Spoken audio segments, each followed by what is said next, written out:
Chris Boyd. Up next on Think, the double life of a young attorney, corporate lawyer by day, clemency crusader by night. Brittany K. Barnett will join us this hour to talk about how she worked to get 7 clients freed from sentences that had all but guaranteed they would die in prison for nonviolent offenses and in some cases with no prior criminal history. Barnett is proud of being able to help, but argues the best solution is to eliminate mandatory sentencing laws that leave judges no choice but to hand down life sentences for drug crimes. Our conversation starts after a short break.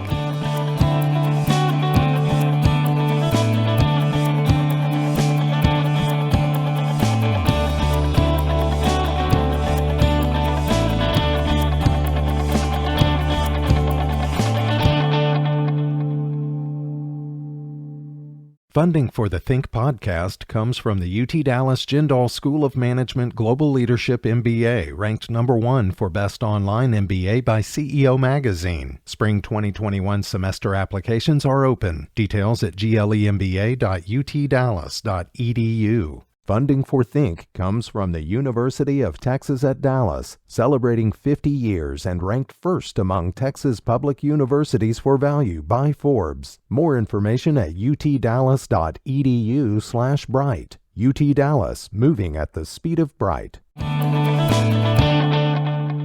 What we call the war on drugs is supposed to protect us from addictive substances that shatter families and ruin lives. To fight that war, the criminal legal system goes after people who get caught up in trafficking, selling, even just using cocaine or heroin or meth or marijuana. These are people who have put themselves in bad situations, to be sure. But is it necessary? Is it even helpful to take them away from society for the rest of their lives? From KERA in Dallas, this is Think. I'm Chris Boyd. As a student, Brittany K. Barnett had dreams of a lucrative corporate career. She was hired by a top firm right out of law school. The thing you might not have guessed watching her rising through the ranks in her impeccable tailored outfits was that after work every day, she had assigned herself a whole other career, fighting for mercy for pro bono clients trapped by mandatory life sentences for relatively minor drug offenses, sometimes as a result of their first ever nonviolent brush with the law. Barnett understood that these clients were not scary arch criminals, but regular, relatable people who had made mistakes. And she understood this in part because her own mother had spent years behind bars for becoming addicted to crack cocaine. Barnett is the founder of several nonprofits and enterprises, including the Buried Alive Project and Girls Embracing Mothers. Her new book is called A Knock at Midnight, a story of hope, justice, and freedom. Brittany, welcome to Think. Hi, Chris. Thank you so much for having me. So you first met your eventual pro bono client, Sharonda Jones, through a YouTube video, and your first thought was you could relate to her. What kind of life did she have apart from the events that put her in prison on a life sentence? Sharonda had a very normal, regular life for a Black woman from the rural South. She grew up in Terrell, Texas, had a daughter of her own who was 8 years old and was an entrepreneur. She had dreams of opening her own restaurant.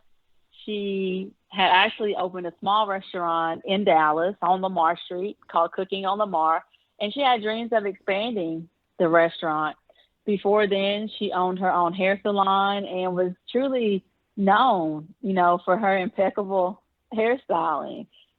She was a woman who had goals and dreams, and unfortunately, just like my own mom and myself, she had her goals and dreams shaped by her social circumstances, but she still made her way. How had she gotten mixed up with people who were trafficking and selling drugs? She never had a goal of being a drug seller or anything like that herself.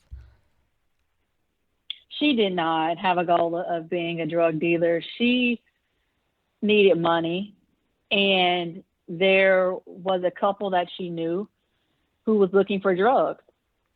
And Sharonda knew a guy in Houston who sold lots of drugs. And with Sharonda being the mutual friend between both of these parties, she became what you would call a drug mule. And with that, Chris, a handful of times she would traffic powder cocaine down the interstate between these two parties and, get paid here or there $1,000, a couple thousand sometimes. It's so ironic because she's taking this money she's making and like investing it back into her small business and in her daughter's education. Like she was not looking to make huge profits to get into this business. Exactly. There were no large sums of money. She was using the money to help her survive. Unfortunately, she was also taking care of her mother, who was quadriplegic and had been quadriplegic since Sharonda Jones was 4 years old, and so she was a small entrepreneur trying to make her way and got involved in the illegal practice of selling drugs. I feel like you do a really good job in this memoir of both portraying what a hero your mother was to you and how strong she is, and also explaining how devastating it was when she became addicted. First of all, tell us about your memories of your mom from before she used drugs. Oh, my mom was so funny. My parents were both young teenagers when I was born, and she spent all of her spare time, catering to my sister and I. I grew up in the rural South in East Texas, a very small town called Bogota, Texas, with about 1,200 people. And my mom would take us to the county fairs. We go to the circus. We would play board games like Candyland or card games like Uno. She taught us to make French toast. We had a very close-knit family, amongst my mom and my sister and I. And your mom she had you and your sister quite young. She and your dad were, I guess, very much in love, and then it kind of blew up quickly between them. But she still had dreams for her own education that she worked really hard to fulfill. She did. My mom wanted to be a nurse, and at a young age, I was in the kindergarten, and I remember my mom working in the evenings, and in the morning she would get up and go to nursing school. She put herself through nursing school with two young toddlers in tow.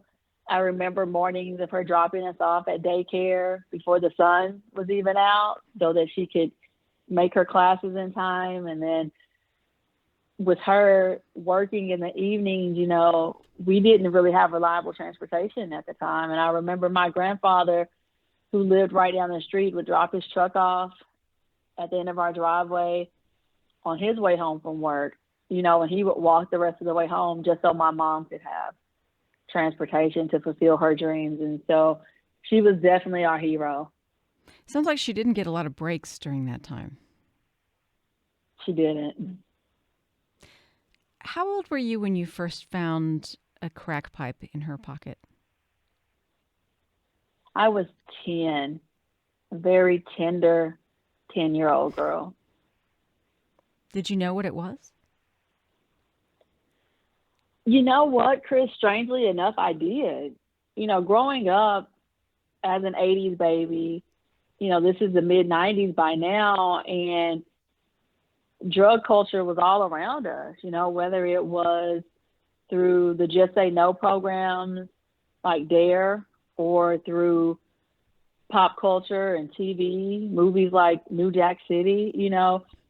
I knew exactly what that pipe was. Did you confront her about it?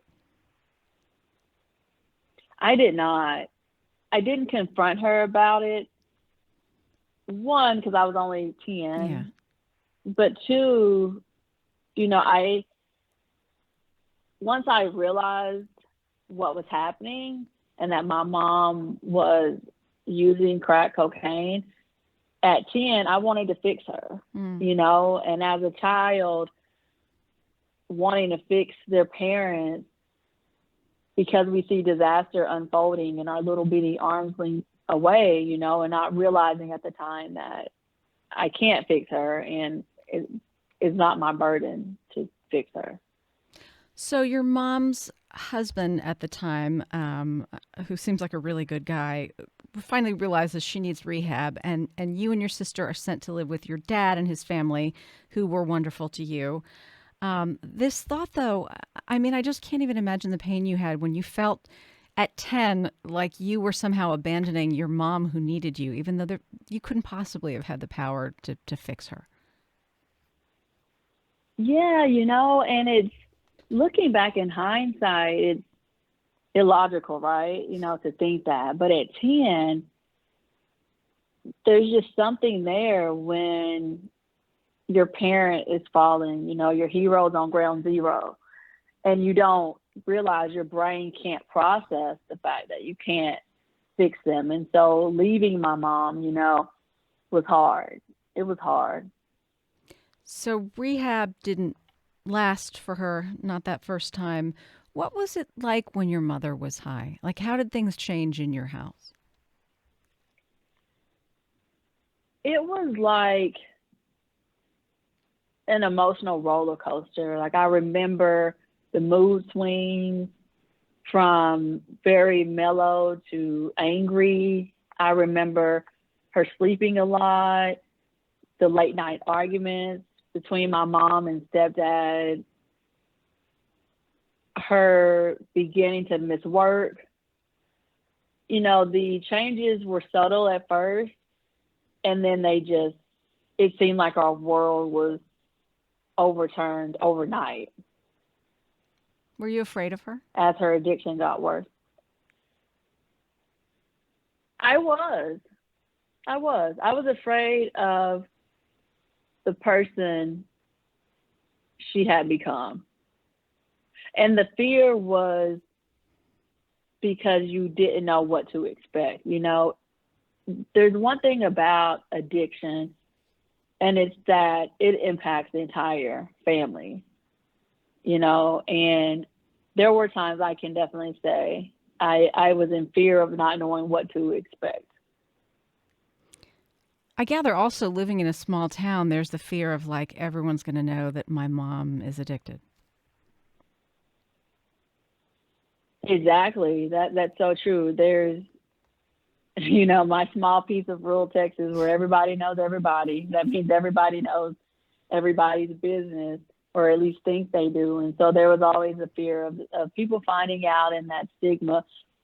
One thing I can say, though, is that even with all of that and my mom's addiction and things we went through, we had so much love from our extended family, my stepdad, my mom even, And I talk about in the book, I quote a line from a Nikki Giovanni poem called Nikki Rosa, in which the line, Nikki writes, "Black love is black wealth." And they'll probably talk about my hard childhood and never understand that all the while I was quite happy. And I love that quote because it just shows just the nuance and complexity of life. And even dealing with such a challenging, tumultuous time, we were so surrounded by love, even from outside of our home to the community. Your father also grappled with addiction for a while. He got clean before your mother. Did you grow up worried that with that genetic legacy, you might be at risk of addiction yourself? No, I never worried that I would be at risk of addiction myself, but I was very determined not to go down that path. What did you feel like you could do to stay off that path?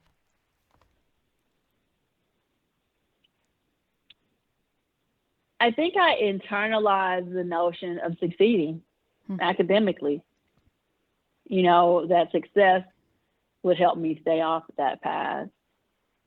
And because I internalized that on my own, I really, really devoted myself to my studies and in school. And you were like the queen of school. You were always good at school. I was always good at school. I was. My guest is Brittany K. Barnett. She's an attorney and entrepreneur focused on social impact investing. She's written a book called A Knock at Midnight, a story of hope, justice, and freedom. We'll come back to the conversation in 2 minutes.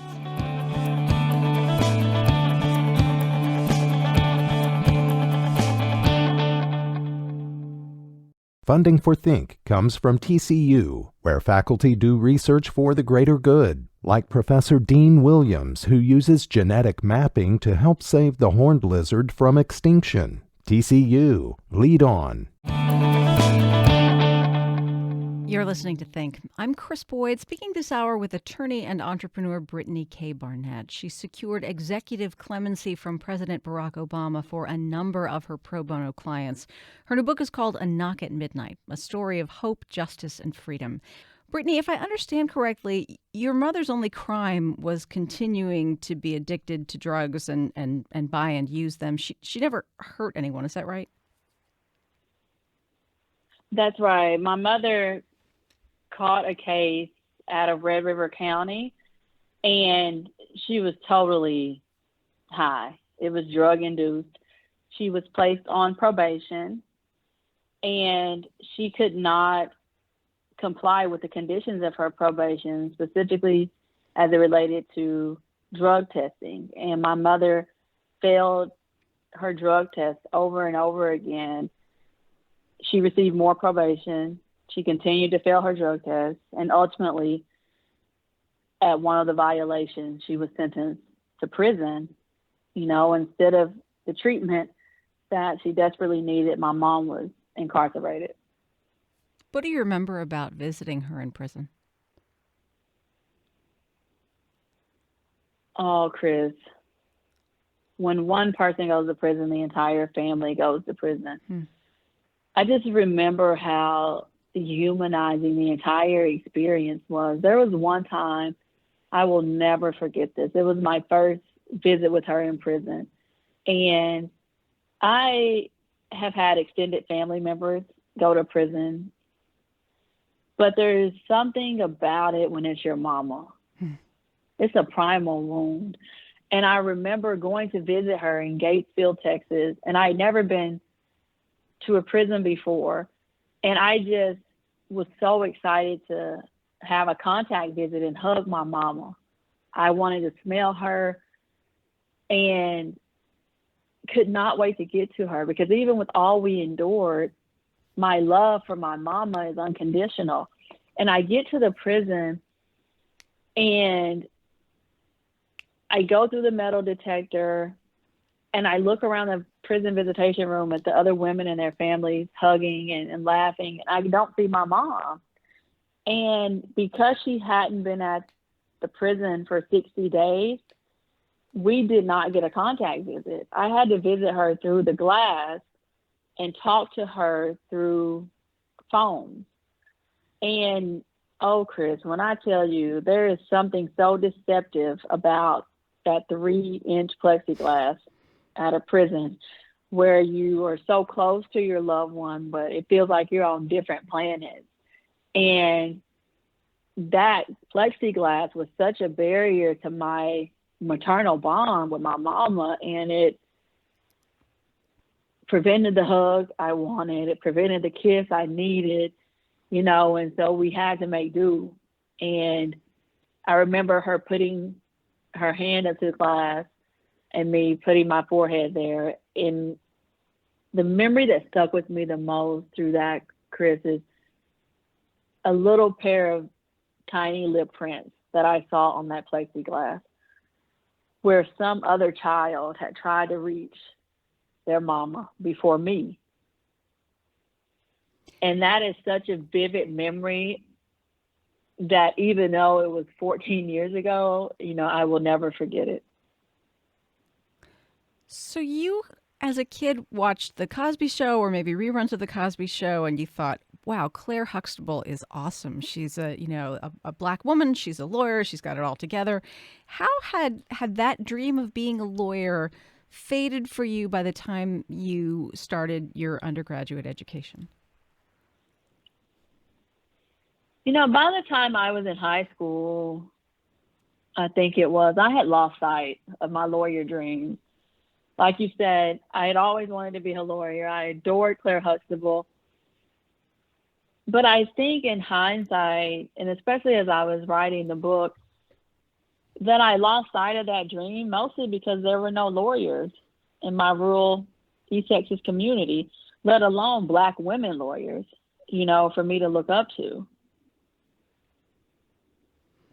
And because of that lack of representation, I felt becoming a lawyer was out of my league.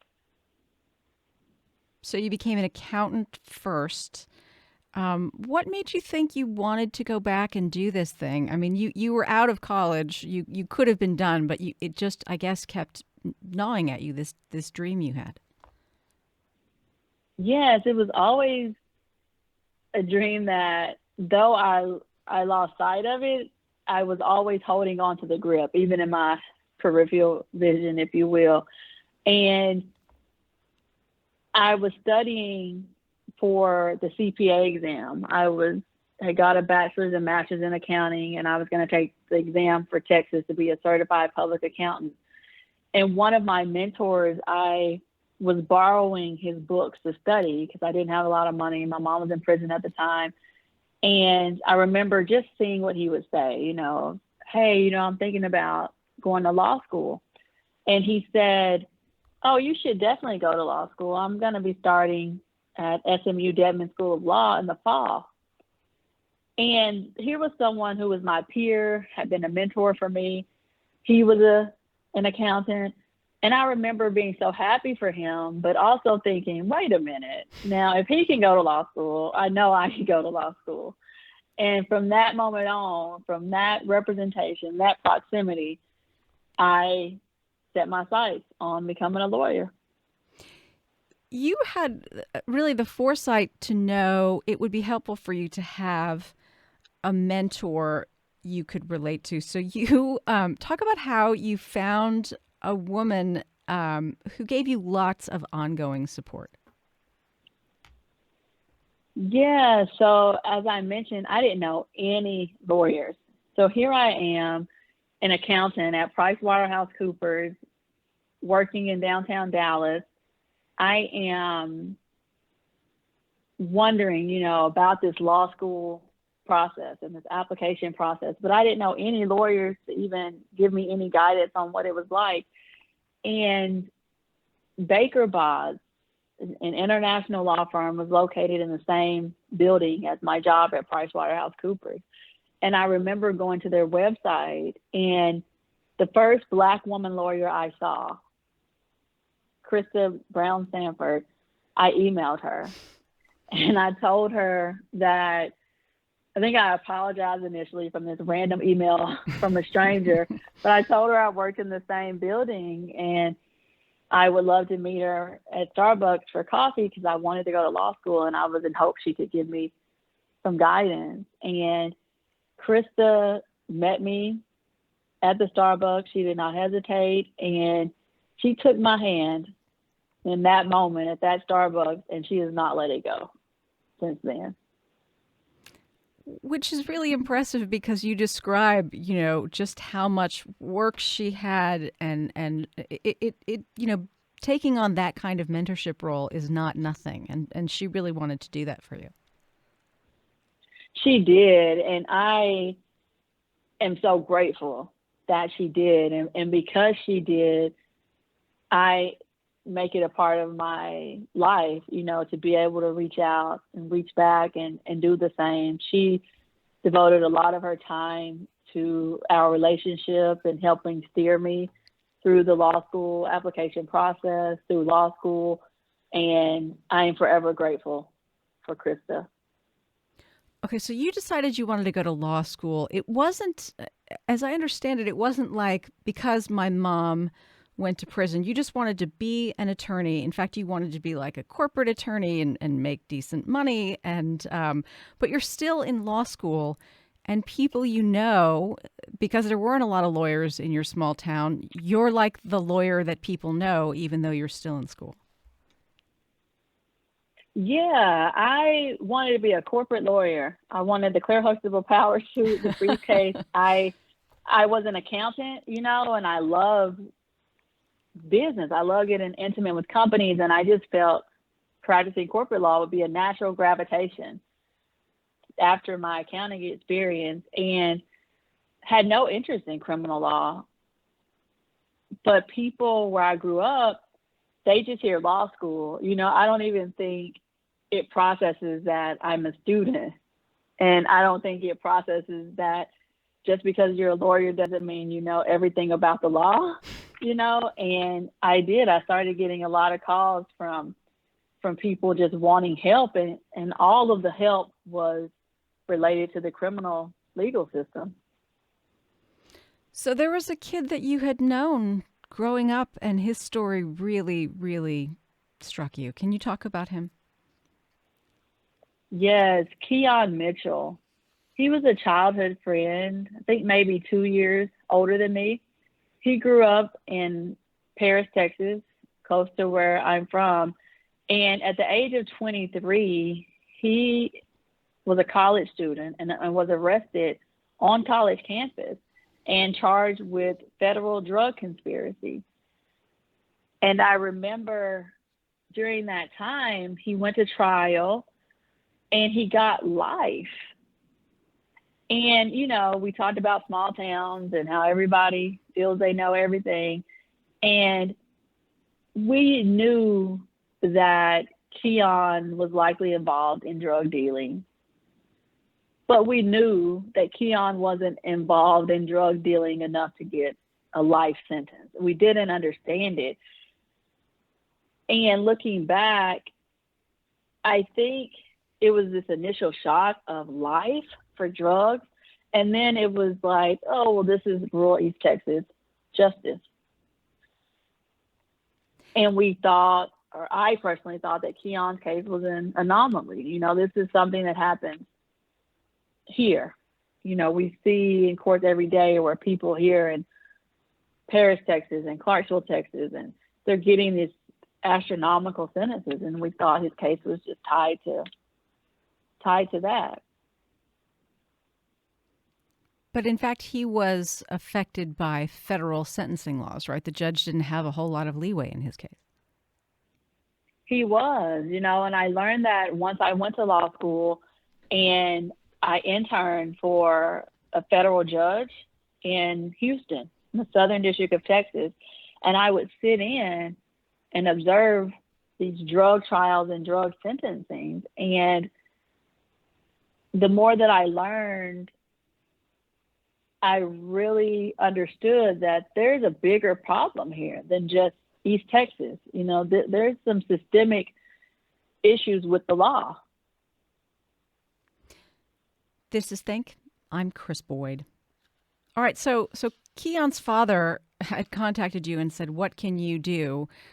Because he was affected by these federal sentencing laws for what was classified as a federal crime, like appealing the case wasn't going to do any good. How did you start thinking about clemency as a possible way to have him not die in prison for something that he did when he was in his early 20s?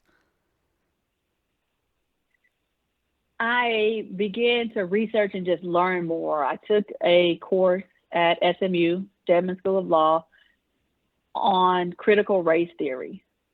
And in this course, I was determined to try to understand the law that allowed Keon to be sentenced to life.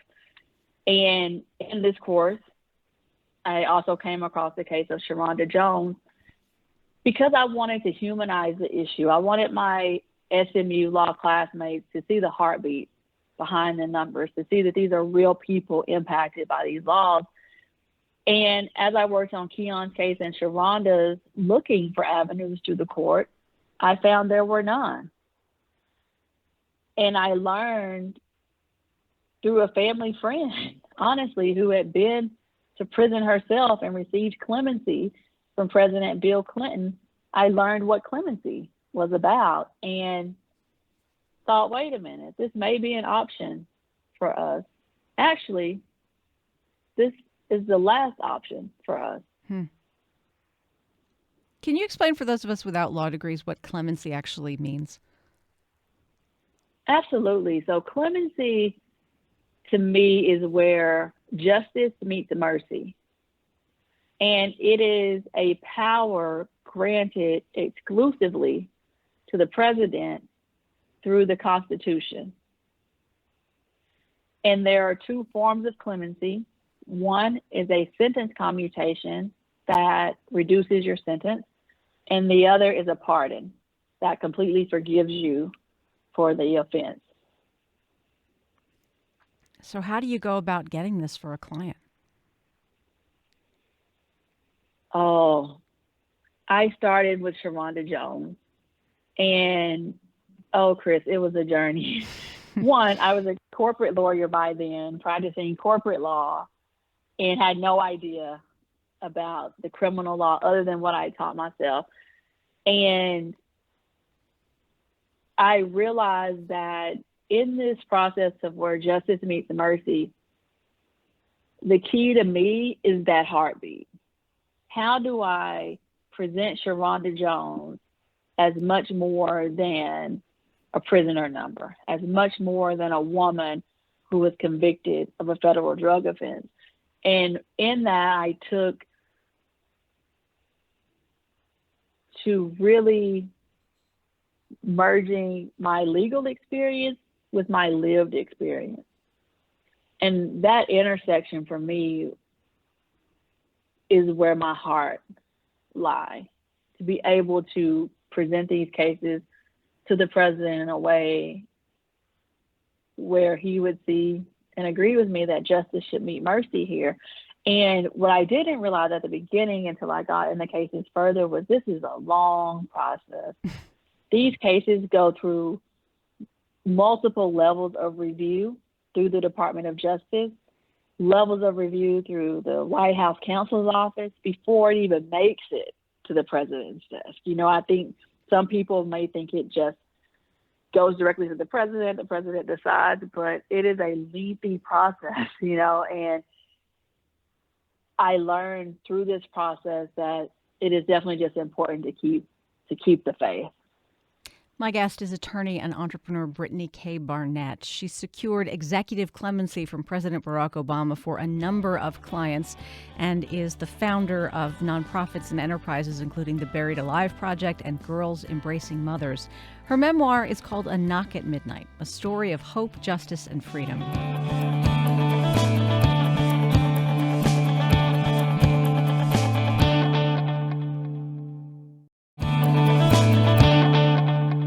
You're listening to Think. I'm Chris Boyd. My guest this hour is attorney and entrepreneur Brittany K. Barnett, who has founded nonprofits, including the Buried Alive Project and Girls Embracing Mothers. She secured executive clemency for a number of clients from President Barack Obama, and she's written a memoir called A Knock at Midnight, a story of hope, justice, and freedom. Brittany, what's so interesting to me is that you actually, other clients came to you or family members came to you and asked for your help. With Sharonda, you approached her, and the first thing she said to you was, "Don't bother. Attorneys have promised to help me before," and then they all disappear. Yes, she had about had it with lawyers, bleeding her and her family for money, making empty promises, you know, and just not seeming to really care about her freedom. And so her response to me after I told her I was a law student and I come across her case online and then I wanted to help her, her response was very cool. You know, it was, "I wish you well in your studies," and, you know, very, very cool in that way. She wasn't too convinced just yet. Why were you convinced that it was really important, not just for her, but to you personally, to help her? What was it about her story? You know, I saw so much of myself in Sharonda. When I was in high school, Chris, I dated a drug dealer. And I grew up in an area and during a time, an environment where some form of involvement with drugs was the norm. It seemed like you either knew someone selling drugs or you knew someone using them. And on a couple of occasions, I drove my boyfriend to get drugs. And even though we didn't talk about it, I knew what he was doing. I knew what he was going in that house to get. And thankfully, I escaped that situation, which had turned violent in and of itself. But when I look back and I learned more about this overreaching conspiracy law and how easy it is for a conviction to be obtained with federal conspiracy. I mean, you just need 2 or more people to agree to be involved in drugs. And I thought about how I could have been Sharonda Jones. Like, even though I didn't know anything that was going on, nothing in depth about drug dealing, I was driving a car, and it really just hit home for me, like in my gut. And so I just began to fight for Sharonda's life as if it were my own, because Chris, it really was. Help me understand this, though. You have this like high-powered corporate law job. It's not like a little part-time job where you've got all this spare time. What was your life like in these years when you were trying to do both?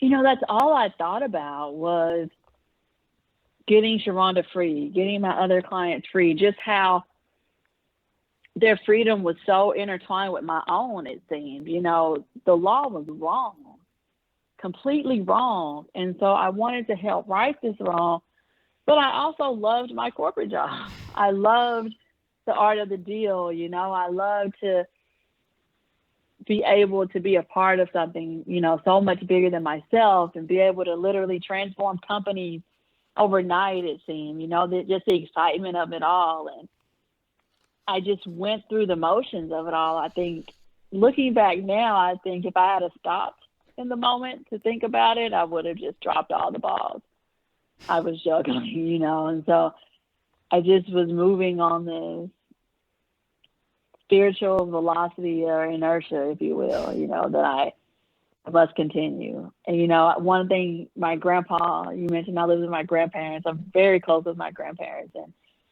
my grandpa used to tell me as a little girl, and I'd be venting to him about my challenges, he'd say, it ain't nothing but a step for a step, a big girl. You just got to keep on stepping. And so I would just keep on stepping. The clemency process, as you describe it, is, and these are your words, maddeningly opaque. So what happens? You send off all this paperwork, you send off your appeal, and then you wait? And then you wait, and you hear nothing. And there's no status checks. There's no updates along the way. You wait, and in Sharonda's case, we waited 6 months. Then a year passed, then a year and a half passed, and it's maddening. It's mental violence to me. So you were really happy to get each and every one of your clients a better deal. And I don't want to go into too much detail. I hope that people will pick up the book and read the other stories. But ultimately, you think the real solution is to change the criminal justice system. So you're not arguing the fact that most of the people you represented had done something wrong. What your concern is these life sentences, or in one case, 16 life sentences given to a single individual in connection with the same circumstance. How could we fix the system so that people are not sentenced in the future to the extent that they basically pay with the rest of their lives?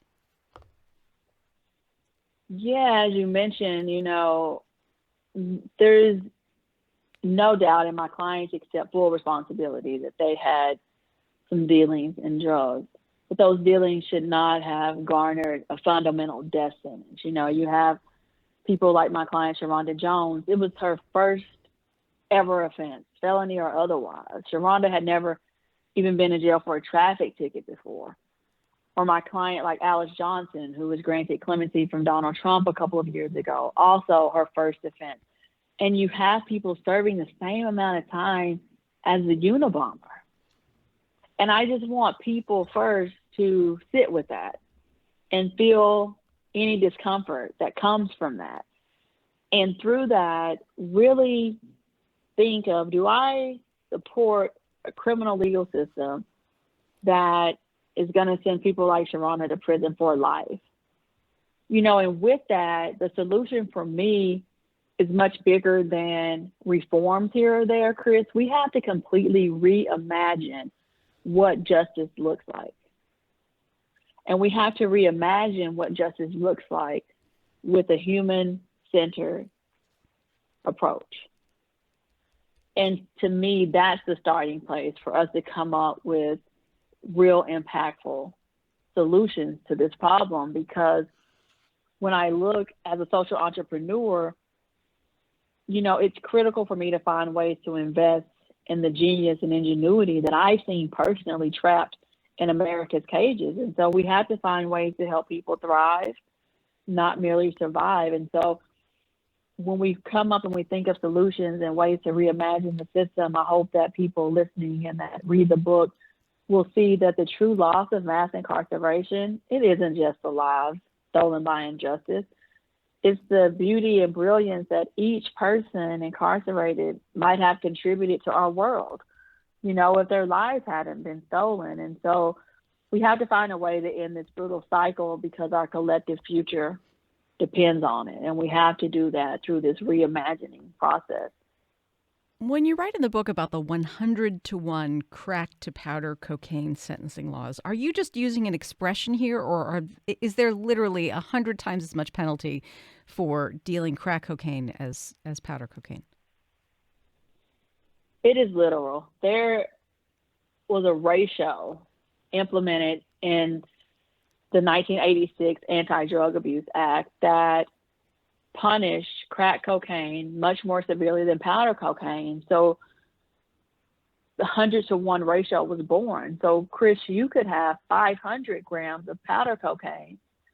I could have only 5 grams of crack cocaine, and you and I will receive the same sentence in prison. And it's not lost on anyone, that during the times, more affluent white people were using powder cocaine, and much of the crack cocaine was found and used in the Black community.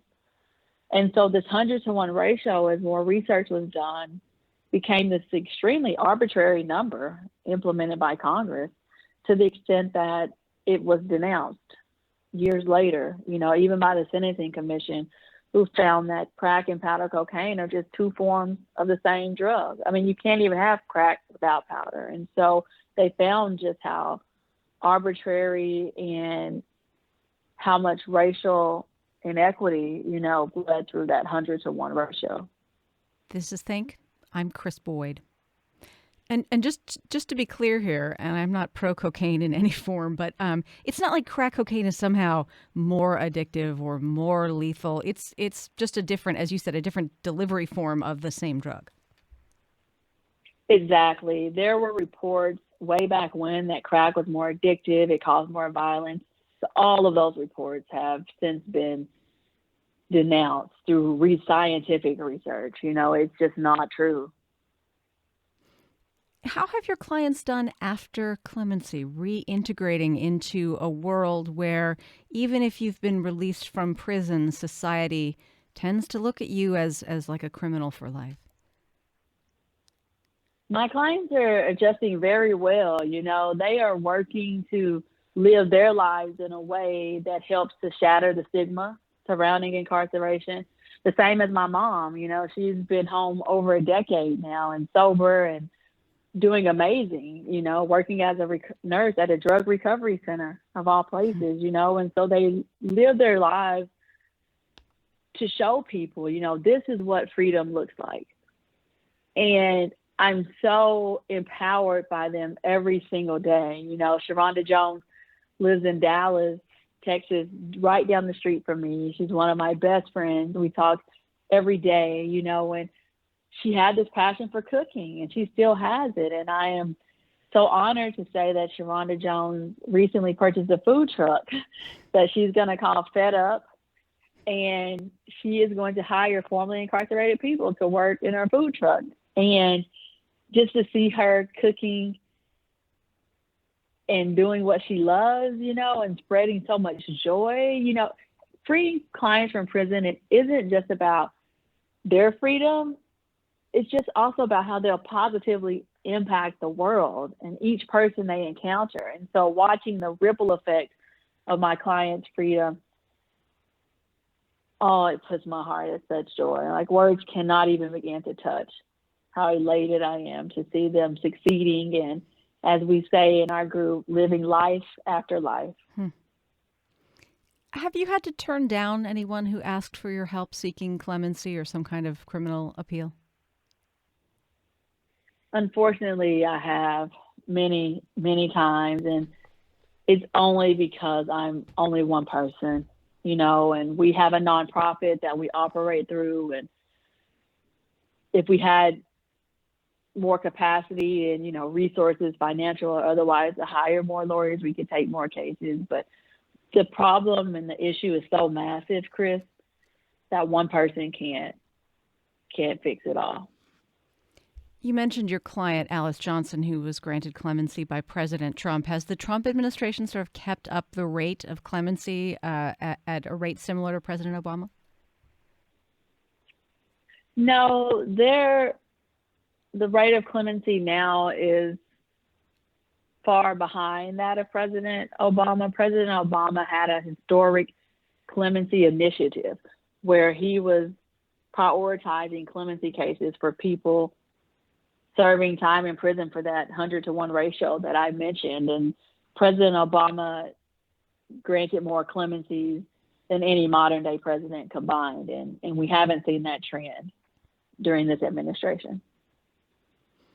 How did you decide it was time to leave your corporate job and focus exclusively on what had been sort of your pro bono work outside of work? It took me a while to get the courage and strength to resign from corporate law because I loved it so much. But after looking deep within myself, Chris, and being so proximate to my clients, there was just nothing more urgent than freedom. Brittany K. Barnett is an attorney and an entrepreneur focused on social impact investing. She's the founder of several nonprofits and enterprises, including the Buried Alive Project and Girls Embracing Mothers. Her memoir is called A Knock at Midnight, a story of hope, justice, and freedom. Brittany, thanks so much for taking the time to tell us your story. Thank you so much for having me.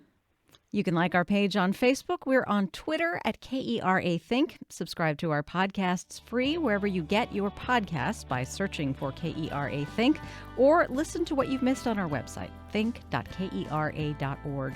Again, I'm Chris Boyd. Thanks for listening. Have a great day.